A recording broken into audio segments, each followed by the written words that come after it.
तुषार पारधी ward number 14मध्ये ब मधून लढतोय। Sir खूप आनंद होतो। बहिणीच्या मार्फत आम्ही जी कामं केली होती सर, खरंच विकासाची गंगा आम्ही या पट्ट्यामध्ये, कारण वॉर्ड फार मोठा होता, DB पासून स्टार्ट होतो तो चालू एंड होतो चेना बीचपर्यंत, तर जवळजवळ 40-50 हजार वोटर्स या वॉर्डमध्ये आहेत। त्या वॉर्डला आपण पार्टमध्ये डिवाईड करणं गरजेचं होतं, पण डेव्हलपमेंट करताना आपण पर्टिक्युलर एरियाला लक्ष देत जास्त डेव्हलपमेंट होतं सर। तर मी जवळजवळ डोंगरीपर्यंत सर, डोंगरीच्या पाठीशी जी हिऱ्याको आहे तिथपर्यंत काम केले सर।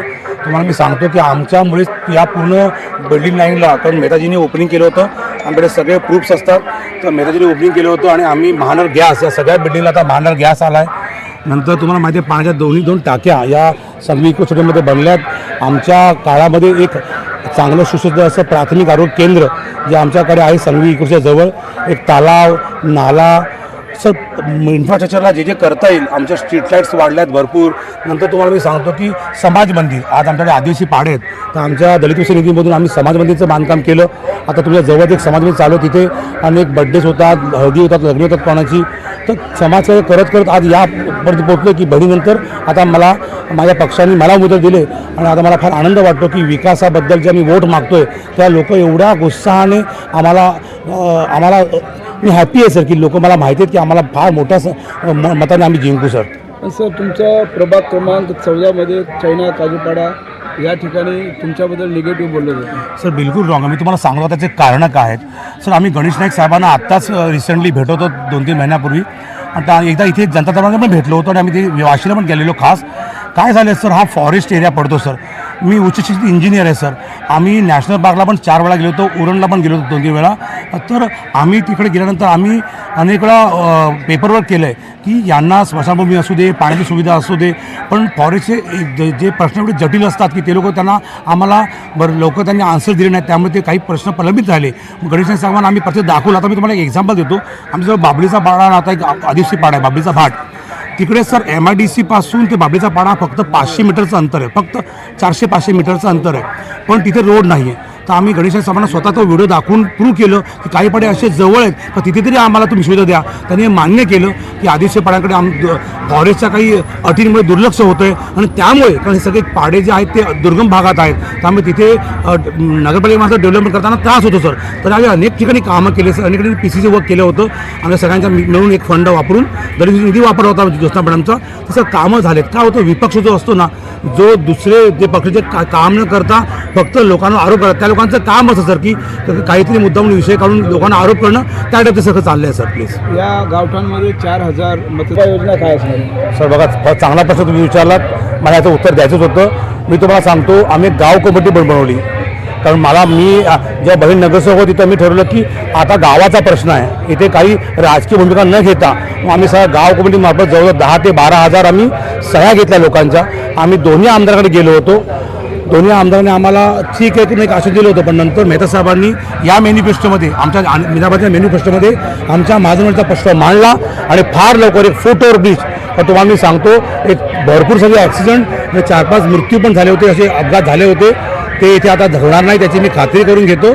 आणि लवकरच फुटओव्हर ब्रिज आणि खेळाचं मैदान 368मध्ये आम्ही जिम, तुम्हाला माहीत नाही की माझ्या 370 वर्षामध्ये आम्ही त्यावेळेच्या तात्कालिक महापौर मेहता मॅडम यांच्याकडून आम्ही ते ओपन जिमची पण व्यवस्था केली, गार्डन पण आहेत आमच्या, सुसज्ज गार्डन आहेत आमच्याकडे सर। आम्ही कामं केलेत आणि विकासासाठी वोट मागणार आहोत आणि नक्की तुम्हाला मी सांगतो का तो फुटओव्हर ब्रिज फार लवकर मेहता साहेबांनी आम्हाला आश्वासन दिले आणि आमच्या मॅनिफेस्टोमध्ये आहे सर, त्यामुळे नक्कीच आम्ही तो फुटओव्हर ब्रिज बनवू आणि या लोकांना आम्ही ते समाधान देऊ सर। ठाकरे गटाचे काही नेते लोकांनी तुमच्यावर आरोप लावलेले आहे की तुम्ही 5 वर्षे कोरोना काळामध्ये नाही प्रभागमध्ये, त्याच्यामध्ये तुम्ही काय सांगणार? अरे सर, मला महापौरांच्या हस्ते जे मीरा भाईंदरमध्ये प्रशस्तीपत्र दिली होती कोरोना काळात, ते प्रशस्तीपत्र माझ्याकडे आहे, मी तुमच्या चॅनलमार्फत सांगतो। अशा बघा, विपक्षाकडे मुद्दा नाही सर। तुम्ही आज माझ्याबरोबर तुम्ही मीराकडून फिरा आणि आमच्या पट्ट्यात 12 ते 15 हजार रोड आहेत सर, इथून हिऱ्याकोपासून DB पर्यंत। आम्ही सर तुम्हाला सांगतो, माझं पहिलं अटेम्प्ट आहे, मी अजून या प्रभात फेरी पण साधी काढली नाही आहे। मला एवढा पूर्ण विश्वास आहे माझ्या लोकांवर की लोक आम्हाला भरभरून, आम्ही 4ही उमेदवारांना भरभरून मतं देतील आणि तुम्ही कोरोनाची गोष्ट बोलता, तुम्हाला आता मी कोरोनाची गोष्ट सांगतो। जे लोक तुम्हाला बोलले ते बिझनेस करत होते कोरोनामध्ये, बिझनेस 2-4 तर लोकांचे ऑफिसेस बंद होते, शटर बंद होते, शटर। तुम्हाला मी सांगतो काय होतं, ते पेडसारखी असतात ना काही गोष्टी, त्या गोष्टी होतात।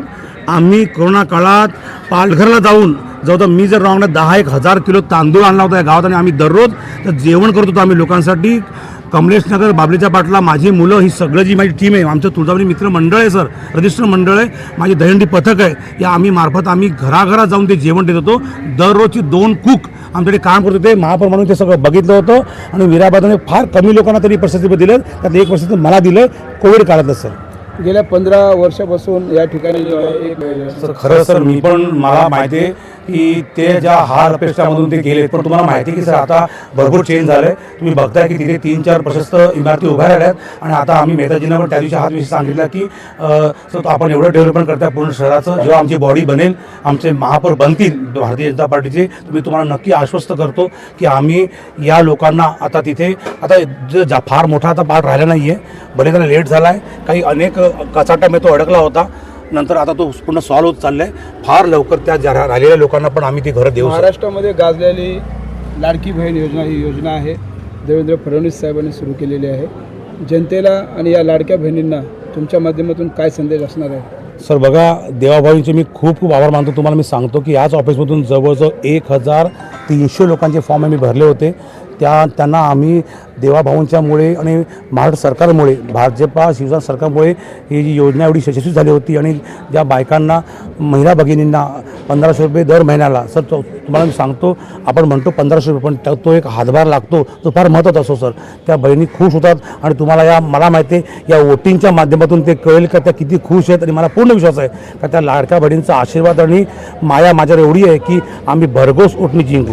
40,000 मतदातांना काय आव्हान असणार आहे तुमचं? सर मी त्या सगळ्या लोकांना, माझ्या माता भगिनींना, मित्रांना एवढंच सांगेन की तुमचा आशीर्वाद आमच्यावर असू द्या.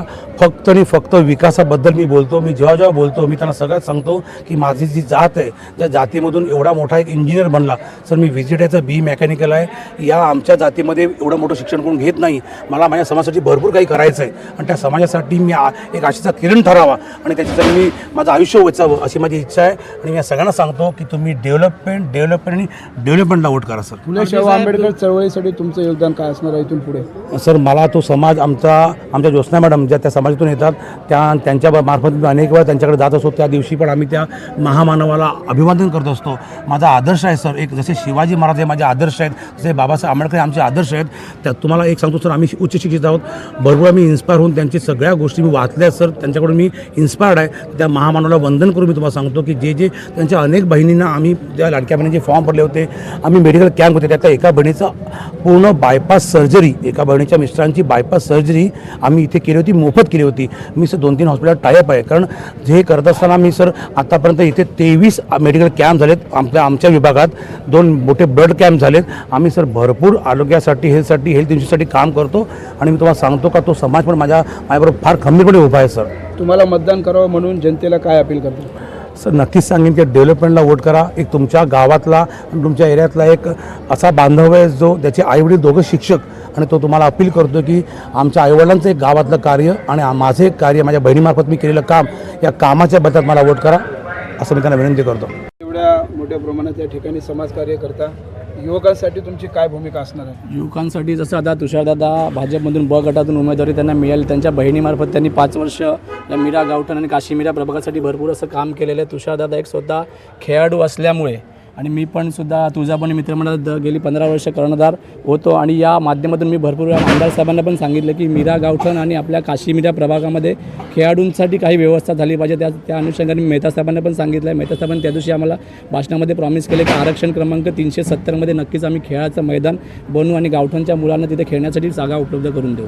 मैदानी खेळाचं ग्राउंडच या पूर्ण परिसरामध्ये नाही तर आमचा प्रयत्न हा तरी पूर्ण काशी मीरा प्रभागामध्ये एक आरक्षण असं पडावं की जे तिथे खेळाचं मैदान, तिथे सर्व प्रकारचे खेळ तिथे खेळले जावेत. नक्कीच. जसं गेली 5 वर्षे सुजाता यशवंत पारधी म्हणजे ताई यांनी जसं गावठांच्या प्रगतीसाठी हातभार लावला, तसाच हातभार तुषार नक्कीच लावतील. कारण की तुषार त्यांच्या पाठीशी तेव्हा पण उभे होते आणि आता तुषार स्वतः फ्रंटने येतात आहेत.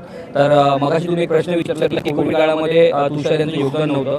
तर कोविड काळामध्ये तुषार यांचं योगदान या आमच्या एरियामध्ये सगळ्यात जास्त होतं. कारण की मी त्याचं जागतं उदाहरण आहे.